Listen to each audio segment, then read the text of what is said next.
अब हमारे अनंत देवाचार्य जी हैं, तो मैं थोड़ा सा जानकारी लेना चाहूँगा जो भक्तों को भी मिले, जो टीवी के माध्यम से आपको इस समय देख रहे हैं, सुन पा रहे हैं।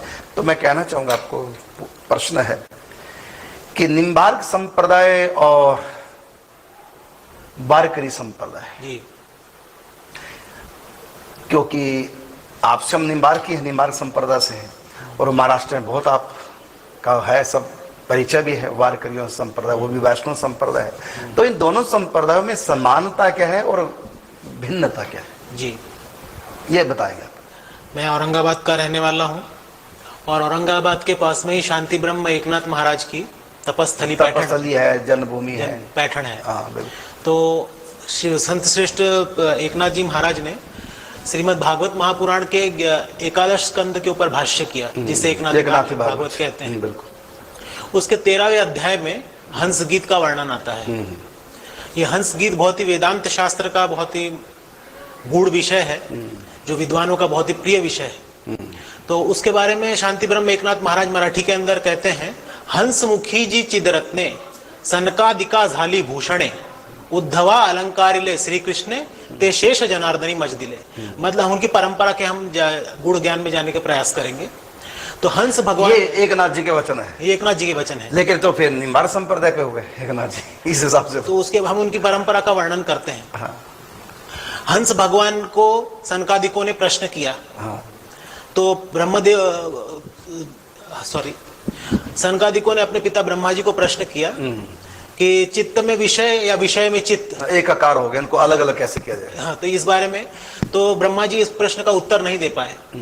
तो उन्होंने भगवान पुरुषोत्तम भगवान का ध्यान किया।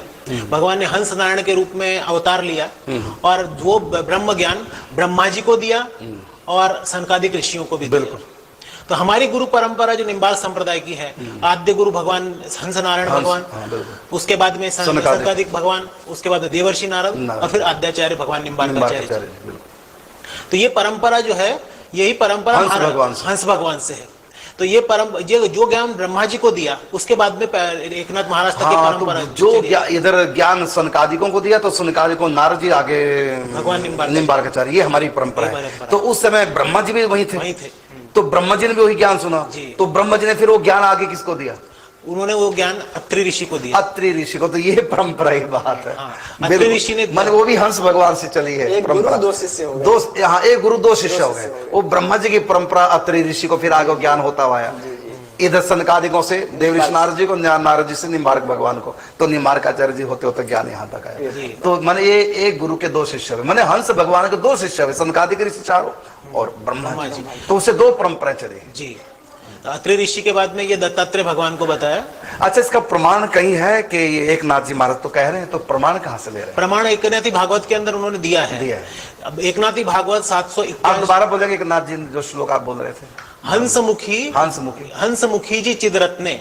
हंस भगवान के मुख से जो चैतन्य ब्रह्म ज्ञान निकला, जड़ ज्ञान नहीं है, वो चैतन्य ब्रह्म ज्ञान। चित्त का मतलब ज्ञान से। हाँ, ज्ञान। तो जड़ ज्ञान आया तो वो मायाबद्ध ज्ञान हो गया ना, ये चैतन्य ज्ञान समझ गए। हंसमुखी जी चिदरत्ने सनकादिका झाली भूषणे, जो सनकादिकों को मिला, प्राप्त हुआ। उद्धवा अलंकारिले श्री कृष्ण, यही हंस, यही एकनाथी भागवत के अंदर उद्धव को श्री कृष्ण भगवान ने ज्ञान बताया है। उद्धवा अलंकारिले श्री कृष्ण ते शेष जनार्दनी मज दिले। और यही ब्रह्म ज्ञान मुझे मेरे गुरु जनार्दन स्वामी जी से, मुझे परमात्मा का ब्रह्म ज्ञान मुझे प्राप्त हुआ। मतलब ये परंपरा जो है, हंस भगवान, ब्रह्मा जी, अत्रि ऋषि, दत्तात्रेय, उसका तो जनार्दन स्वामी जी और उसके बाद में एकनाथ महाराज। तो ये हमारी मुंगी की जो परंपरा भगवान महाराष्ट्र के अंदर ही हमारे सब संत हुए हैं। तो हमारी भी गुरु परंपरा जो है, आदि गुरु हंस अवतार भगवान जी, और एकनाथ जी महाराज जी की भी हंस अवतार वही परंपरा है। बिल्कुल मूल एक ही है जी। बिल्कुल ठीक है। लेकिन एकनाथ जी तो वारकरी नहीं कि वारकरी है? वारकरी है। अच्छा, उनके परंपरा से, उनके जो खापर पणजोबा, मतलब मैं मराठी के अंदर बोल रहा हूँ, उनकी खानदानी परंपरा से। आप बीच में मराठी बोल सकते हैं क्योंकि महाराष्ट्र से भी बहुत जुड़े हैं, कार्यक्रम सुन रहे हैं। तो वारी करने के लिए पंढरपुर जाते थे उनकी परंपरा में। अभी भी एकनाथ वंशज जो है वो अभी भी उनकी वारी रहती है, पंढरपुर जाने के लिए साल में 2 बार निकाली जाती है। और एकनाथ महाराज जी की पालकी जाती है। और हमारे मुंगी के अंदर भगवान निम्बार्काचार्य जी का जो जन्म हुआ, वहां से भी पंढरपुर के लिए पालकी जाती है। कहते हैं पथ भी विशेष बना गया है, पैठण से पंढरपुर तक। पैठण से पंढरपुर तक। उसका नाम भी कुछ है कि शायद, क्या नाम, एकनाथ पथ, ऐसा कुछ नाम है क्या? नहीं नहीं, ऐसा कुछ नाम नहीं, अभी नवीन कार्य चल रहा है। कार्य चल रहा है। तो वारकरी संप्रदाय जो है, इसमें एक ही परंपरा की अलग अलग परंपरा है? वारकरी संप्रदाय के अंदर मिक्स परंपरा है। तो नाथ संप्रदाय की परंपरा भी है। हाँ, तो सब माउली ज्ञानेश्वर जो हैं कुछ ज्ञान नाथ संप्रदाय के हैं, और तुकाराम महाराज जो जगत गुरु आचार्य हैं वारकरी संप्रदाय के, उनकी वो चैतन्य संप्रदाय की परंपरा है।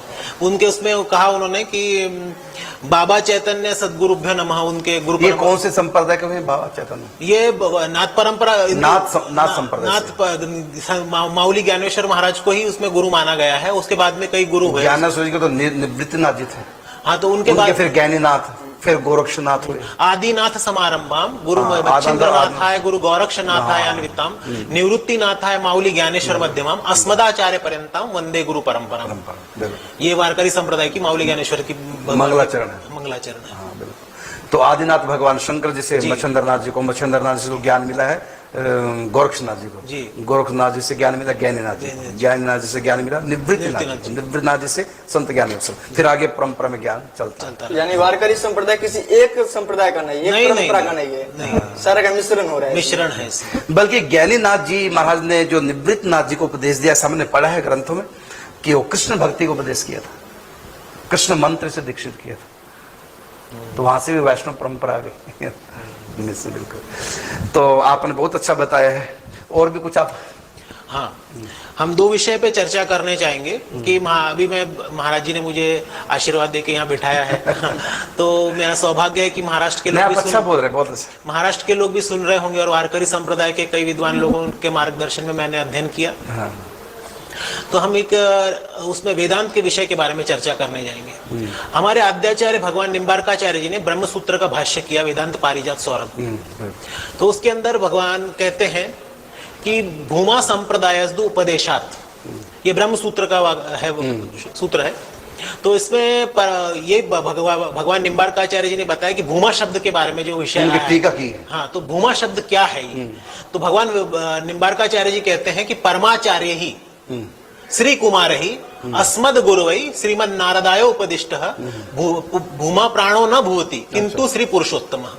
मतलब परमाचार्य भगवान मेरे हमारे दादा गुरु सनकादिक भगवान ने जो उपदेश दिया नारद जी को, और नारद जी ने आगे जो मुझको दिया, ये परंपरा है इसके अंदर। इसमें जो शब्द भूमा शब्द आया है वो पुरुषोत्तम भगवान के लिए है, परब्रह्म परमात्मा, और हमारे परब्रह्म है राधा माधव रूप।